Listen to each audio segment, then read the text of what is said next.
Bismillahirrahmanirrahim. Assalamualaikum warahmatullahi wabarakatuh. Alhamdulillah wa syukurillah wa ni'matillah, la haula wa la quwata illa billah, amma ba'd.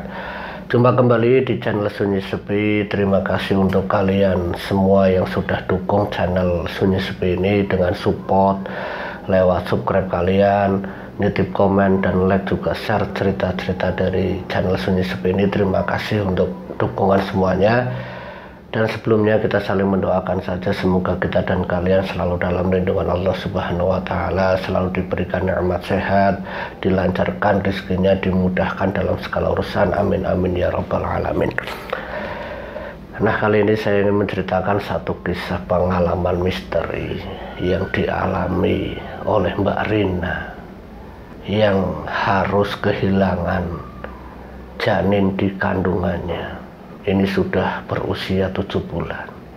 Nah, awal ceritanya Mbak Rina, sebelum dia merasa ada yang aneh dengan kandungannya, dia itu tidak pernah berpikir sedikit pun kalau kandungan yang sudah dirawat, dijaga baik-baik, dan itu anak pertama Mbak Rina.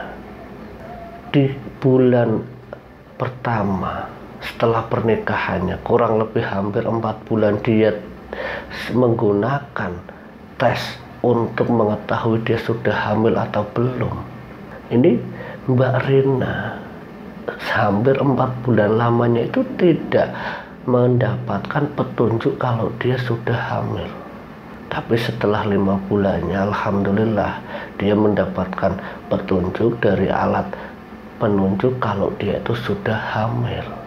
Nah, seneng kan Mbak Rina. Dia ngabarin suaminya juga sangat senang, termasuk orang tuanya Rina. Nah, setelah kandungan itu benar-benar ada di dalam perut Mbak Rina, dijaga dengan sebaik-baiknya lewat orang tuanya, disuruh sama orang tuanya untuk mengurangi aktivitas-aktivitas yang berat. Selama kehamilan 2 minggunya, yang Mbak Rina merasakan mual-mualnya, merasakan bagaimana rasa nikmatnya dia itu mengandung. Dan itu pengalaman pertama kali Mbak Rina itu mengandung. Dalam keadaan dia yang hamil beberapa minggu, suaminya ya sering bolak-balik dengan memberikan apa yang diinginkan oleh istrinya, yaitu Mbak Rina. Dia kepingin buah ini, dibelikan sama suaminya. Kalau misalkan suaminya tidak sempat, orang tuanya yang rela dan dengan suka hati itu membelikan apa keinginan Rina. Entah itu rujak, entah itu buah, dan berbagai macam apa yang menjadi kebutuhan untuk kandungan Rina. Singkat cerita, setelah hampir 2 bulan kandungan itu dijaga oleh Rina, dia sangat senang. Kondisi perutnya yang terlihat sedikit, memang sedikit, belum terlihat besar, karena posisi masih 2 bulan itu belum terlihat jelas, tapi secara perut itu sudah mengeras, tidak kendor seperti orang yang benar-benar tidak hamil. Ini kata Mbak Rina, dia merasakan kalau kulit perutnya ini semakin kencang. Nah, setelah 2 bulan, dia yang sudah periksa bolak-balik ke dokter khusus, yaitu dokter Adi waktu itu. Yang waktu itu dokter Adi ini memang dikenal di kampungnya Mbak Rina, itu memang sebagai spesialis dokter kandungan. Nah, setiap sebulan sekali itu Mbak Rina rutin, dan saat dia mau periksa yang ketiga kalinya, yang usia kandungannya itu 3 bulan, kondisi perutnya yang semakin terlihat ada pergerakan seperti janin lah. Itu kondisi perutnya itu sudah mulai kelihatan. Nah, kata dokter Adi, Mbak Rina itu ya secara aktivitasnya bagus, secara kesehatannya bagus, detak jantung dari janin yang usianya 3 bulan itu ya terlihat normal, baik-baik saja.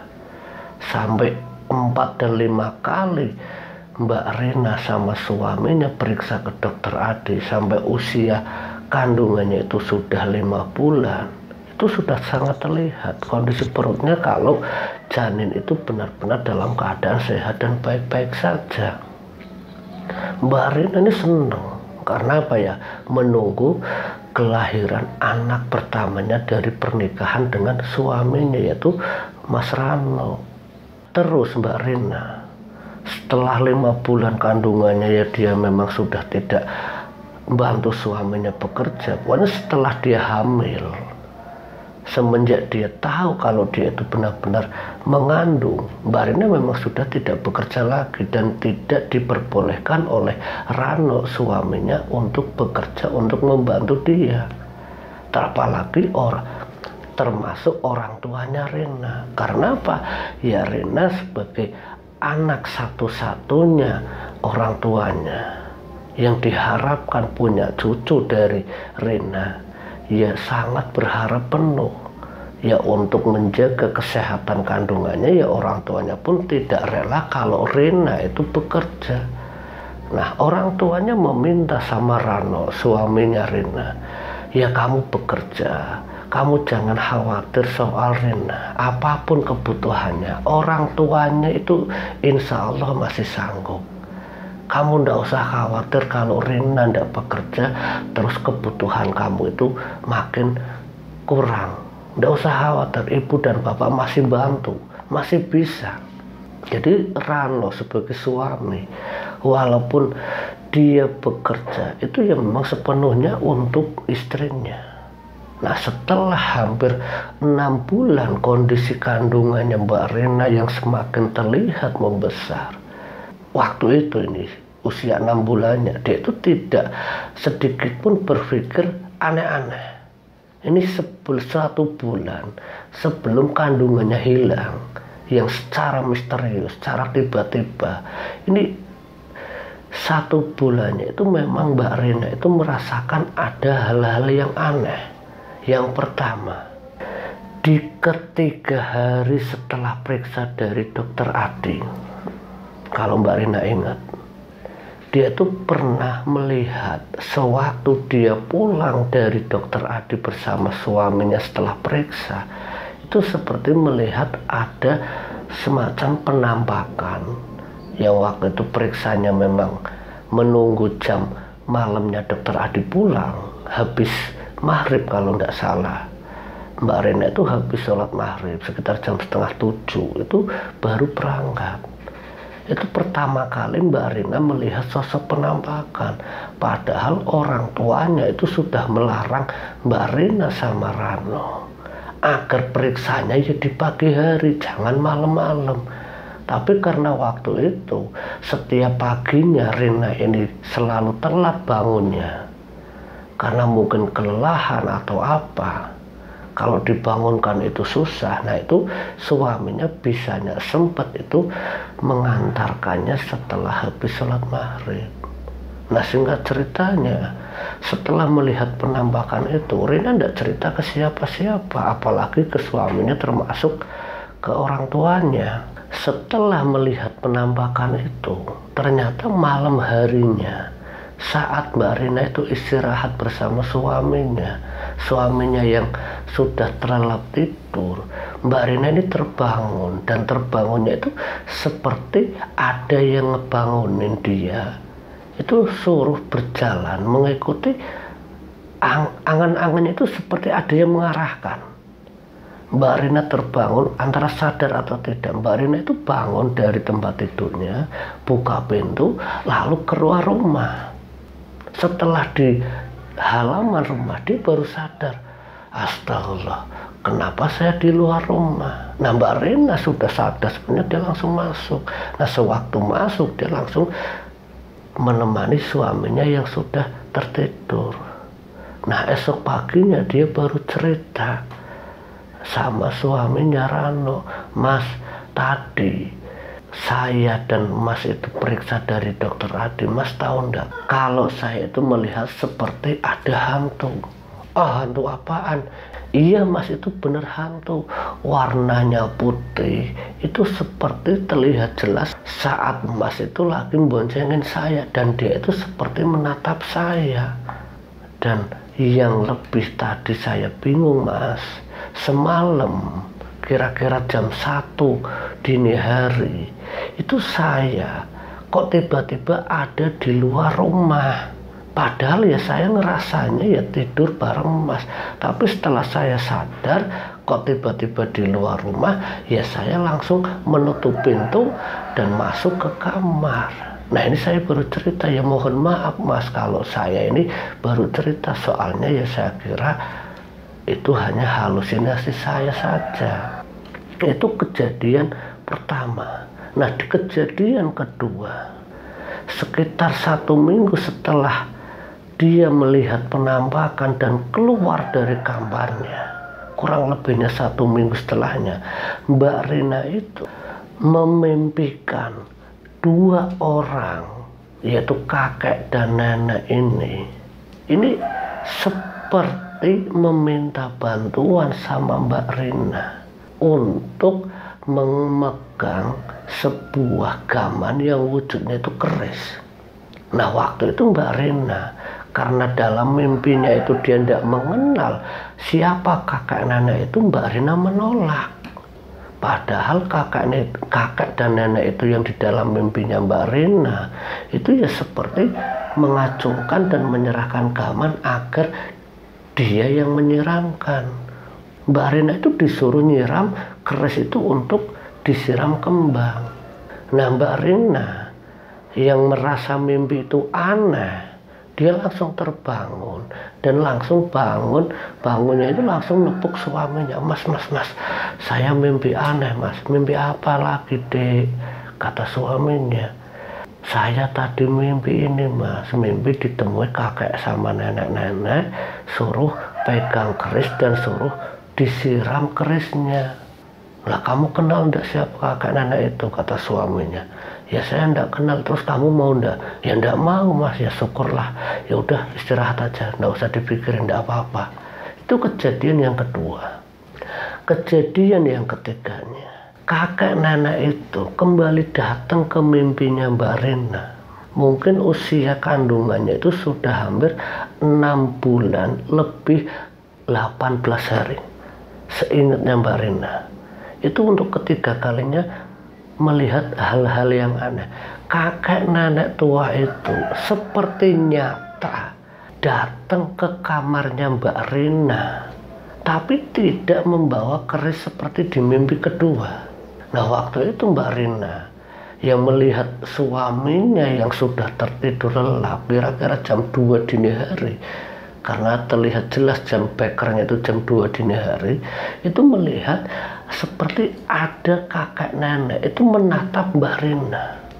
Nah saat Mbak Rina ini terbangun, kakek nenek itu seketika menghilang. Jadi Mbak Rina itu melihatnya saat dia itu tertidur, merem.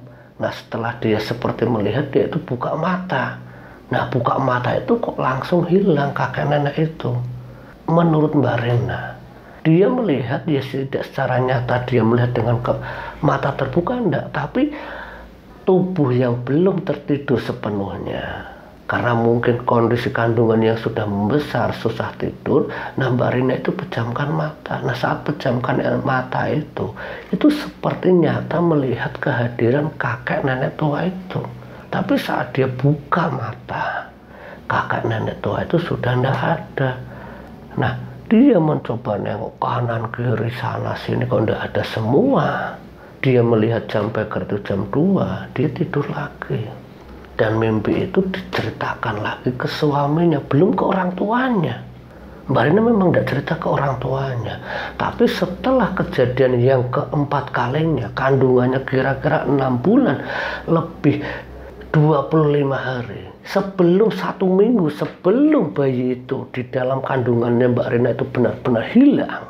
Kira-kira kandungan 6 bulan 25 hari, waktu itu Mbak Rina hendak memeriksakan kandungannya ke dokter Adi. Dia meminta izin sama ibu bapaknya, termasuk suaminya, berangkat pagi-pagi ke dokter Adi sebelum dokter Adi itu berangkat tugas ke rumah sakit. Dia berangkat habis sholat subuh kira-kira jam 5:30 pagi. sudah siap-siap dengan tenang pagi. Dia sampai di sana kurang lebihnya itu jam 6. Nah di sana belum ada siapa-siapa. Di situ langsung diperiksa sama dokter Adi. Kalau kandungannya ya baik-baik saja, detak jantungnya normal, kondisi tubuhnya Bu Rina pun sehat walafiat, tidak ada yang aneh. Dan itu dirasakan baik-baik saja. Seluruh tubuhnya Mbak Rina, termasuk apa yang diceritakan dokter Adi, kalau Mbak Rina itu ya kandungannya itu ya sehat-sehat, baik-baik saja. Hanya dikasih pengarahan, beberapa petunjuk dan saran dari dokter Adi agar lebih hati-hati kandungannya itu, agar jangan sampai terganggu. Nah singkat ceritanya, setelah dari dokter Adi ini, Mbak Rina itu balik lagi ke rumah. Ditanya sama orang tuanya, gimana kandungannya nak? Baik-baik saja Bu, saya cuma dikasih saran ya kalau pengen lebih baik lagi ya kasih suplemen ini itu dan sebagainya. Nah orang tuanya mendengar apa yang menjadi kebutuhan saran dari dokter Adi, bergegas langsung ke pasar pagi itu, kira-kira sekitar jam 7:30. Ibu kandungnya Mbak Rina bersama bapaknya itu langsung ke pasar membeli apa yang dibutuhkan oleh Mbak Rina. Nah setelah orang tuanya balik dari pasar, sementara suaminya Rina yaitu Rano ini harus berangkat ke kantor. Jadi Mbak Rina ditinggal sendirian di rumah waktu itu. Dia yang sedang istirahat sembari duduk di ruangan tengah sambil nonton TV. Itu entah apa yang dia lihat. Mbak Rina ini seperti melihat tayangan televisi. Ini seperti melihat kedua bayangan kakek nenek itu seperti ada di samping tempat TV itu dilihat. Tapi saat Mbak Rina ini mau fokuskan pandangan ke kakek nenek itu, ya tidak ada. Apa yang baru saja dilihat Mbak Rina? Kenapa kakek nenek itu selalu muncul?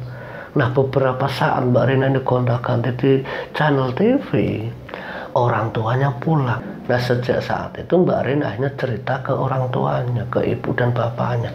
Bu, Pak, tadi Rina ini sudah berapa kali kok mengalami hal yang aneh. Aneh kenapa nak?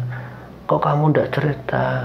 Ya gini Bu, pertama dulu sewaktu 6 bulan awal saya periksa dari dokter Adi, bulan kemarin Bu ya, pulangnya tuh saya melihat seperti ada hantu.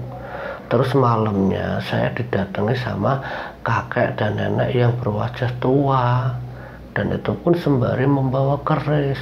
Terus yang ketiganya, saat saya mencoba pejamkan mata Bu ya, kok saya melihat mereka ada di kamar. Nah ini yang terakhir Bu, saat ibu, bapak dan emas itu kerja, saat tadi lihat TV kok kakek nenek itu datang lagi. Itu siapa sih Bu? Kata Rina menyampaikan hal aneh itu ke orang tuanya. Nah ibunya Rina termasuk bapaknya terkejut. Astagfirullahaladzim, wajahnya gimana nak? Wajahnya seperti apa? Tanya bapaknya. Ya wajahnya Rina ndak kenal. Kalau itu kakek saya atau nenek saya, ya saya tahu, tapi itu bukan Pak, itu bukan. Nah, terus siapa? Ya saya ndak tahu. Nah singkat ceritanya, setelah mendengar apa yang diceritakan oleh anaknya tadi, bapaknya ini punya firasat yang tidak baik. Dia bilang sama Rina, nah kamu hati-hati ya, dalam mimpi dan petunjuk kamu yang sering mendatangi kamu itu kakek dan nenek. Kamu harus benar-benar hati-hati, soalnya bapak khawatir sudah sering terjadi di kampung ini. Entah sebab apa, banyak yang secara tiba-tiba kandungannya itu hilang. Rina langsung terkejut. Ah yang bener Pak, beneran nak. Yang bapak khawatirkan sama kamu nak, kakek nenek yang ada dalam mimpi kamu dan sering kamu melihat secara nyata, Bapak jadi khawatir. Lah terus gimana Pak Rena? Ya Bapak juga bingung harus kemana. Nah ibunya ini ngomong saat bapaknya ini kebingungan, Rena juga ketakutan. Ibunya ini ngomong, Pak, apa kita ndak nyari bantuan ke Pak Kiai saja sore ini? Ya nanti aja Bu, sekalian nanti acara ngeruja atau acara mitoni, nanti kita undang Pak Kiai, kan beberapa hari lagi, waktu 7 bulan kan tinggal berapa hari lagi, ndak ada seminggu kok. Ya nanti kita ke sana sekaligus nanti kita ceritakan apa yang dialami anak kita. Ya udahlah Pak. Nah singkat ceritanya, setelah kedua orang tuanya ini memberikan masukan ke Rina agar apa yang dialami Rina akhir-akhir ini itu nanti ditanyakan sama Pak Kiai yang sekaligus seorang praktisi. Tapi yang dialami Mbak Rina setelah orang tuanya mempersiapkan acara untuk selamatan 7 bulan, kurang lebihnya ini 2 hari lagi, alat-alat rujak termasuk undangan nanti hari hanya itu untuk mengundang orang-orang sekitar selamatan lah. Nah ini yang dialami Mbak Rina.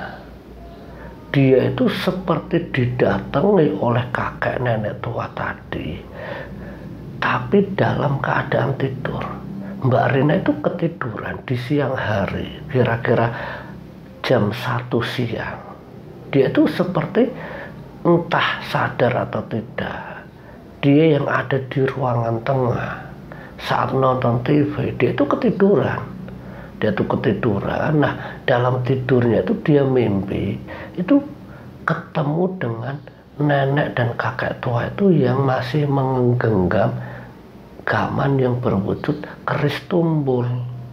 Nah keris itu lagi-lagi menyampaikan ke Rina, kakek dan nenek tua itu meminta sama Mbak Rina untuk menyiramkan air kembang yang sudah disiapkan kakek tua itu untuk disiramkan ke kerisnya.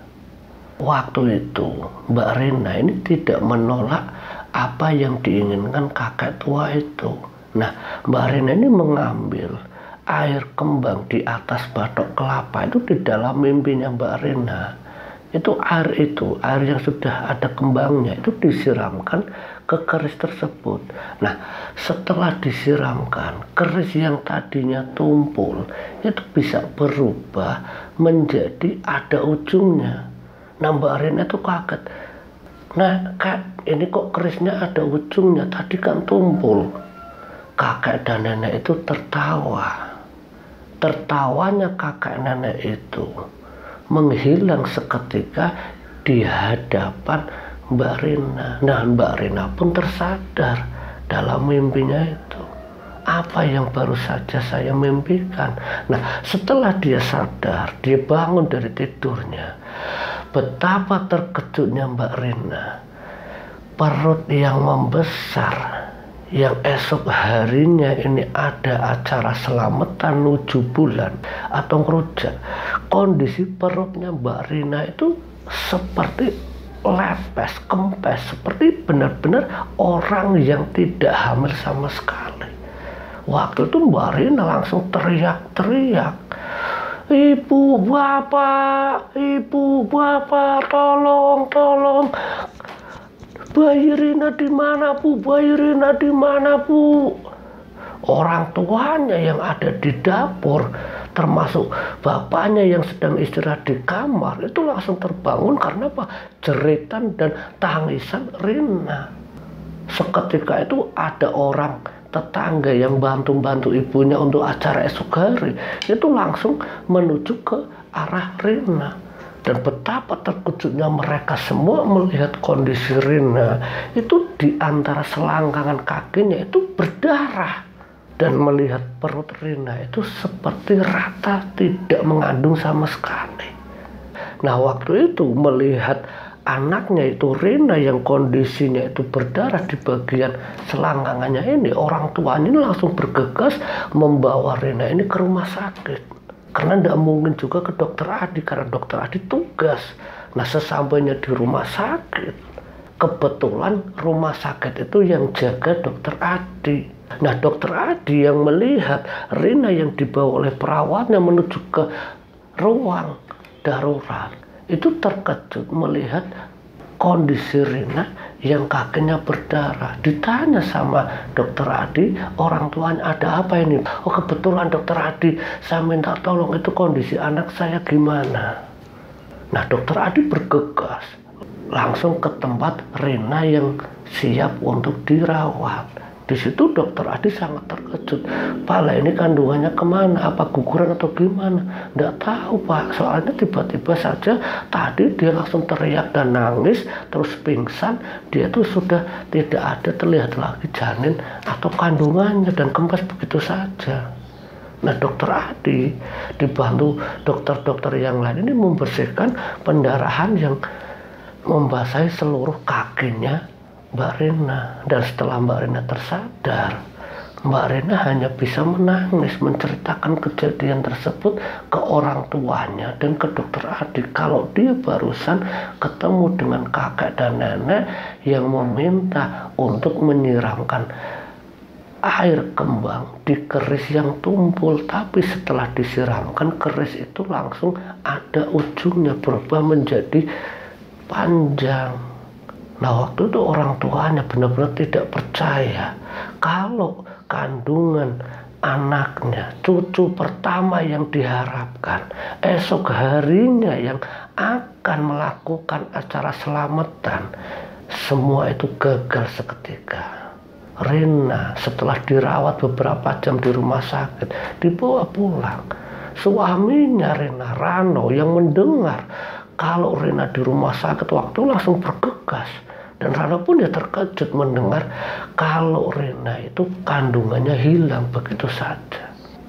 Setelah sampai di rumah, orang tuanya yaitu bapaknya itu datang ke Pak Kiai.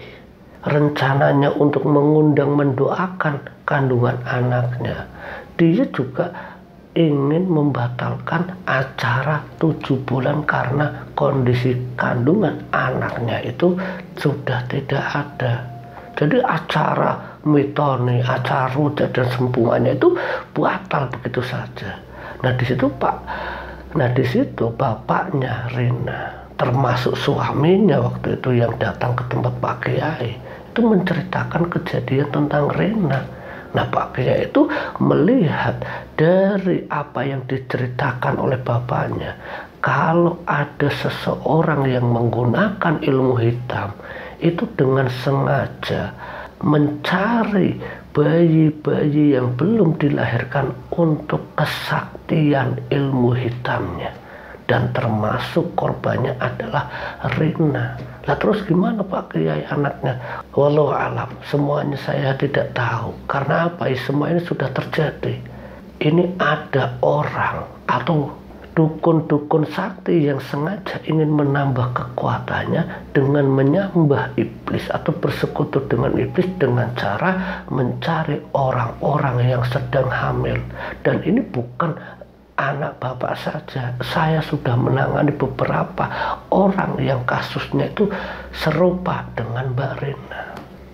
Suaminya hanya bisa menangis dalam keadaan sedih, tidak bisa berbuat apa-apa karena semuanya sudah terjadi. Nah, singkat ceritanya, apa yang disampaikan Pak Kiai disampaikan ke Rina, disampaikan ke ibunya, kalau semua itu memang bukan milik Rina, bukan milik orang tuanya. Rina mencoba ditenangkan, tapi untuk membuat Rina itu pulih lagi dari sifat trauma depresinya, itu butuh waktu lama, hampir lebih dari setengah tahun. Orang tuanya termasuk suaminya agar bisa kembali lagi menjadi Rina yang seperti biasanya, Rina yang seperti dulu kala, itu benar-benar butuh terapi yang sangat panjang.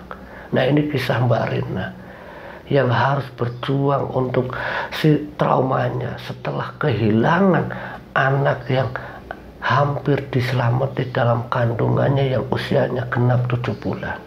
Terima kasih, semoga kisah ini menjadikan wawasan dan kewaspadaan siapapun agar kita selalu dalam lindungan Allah Subhanahu wa Ta'ala, agar dijauhkan dari jin-jin fasik, dari orang-orang yang sengaja yang memperlakukan seperti kisahnya Mbak Rina. Akhir kata, wallahu muwaffiq ila aqwamit thoriq. Wassalamualaikum warahmatullahi wabarakatuh.